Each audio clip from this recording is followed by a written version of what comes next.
In today's video, I'm going to teach you how to add Subtask in Smartsheet.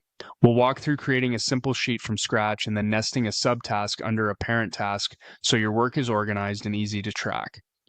First, open Smartsheet and head to the home page. From here, start a new item by selecting Start a new project, program, or process. You'll see options for templates and different ways to begin. You can browse templates that match your role, like options under company management, which is great for inspiration.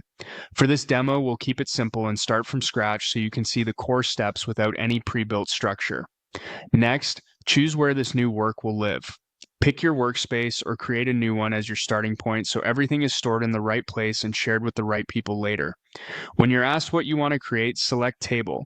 This gives you a clean grid to build a basic task list that's easy to expand.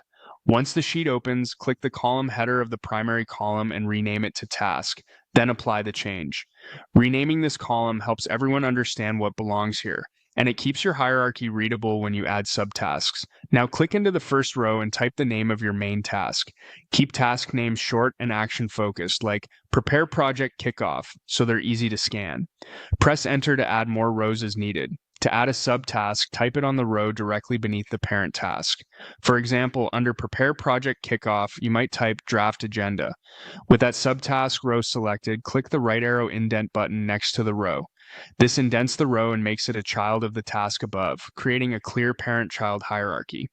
You'll see the subtask visually nested under the parent task, indicating it rolls up into that larger item. That's it, your subtask is now linked to its parent. You can keep adding more subtasks beneath the same parent by repeating the process. Type the subtask on the next row and indent it. If you ever need to promote a subtask back to a top-level task, use the left arrow outdent button. Smartsheet saves your changes automatically, so there's no need to worry about losing progress. As you build out your list, consider keeping task names consistent and adding details in other columns like assign to or due date later once your hierarchy is set. A clean structure now makes reporting and tracking much easier. You've just created a task and nested a subtask in Smartsheet from scratch.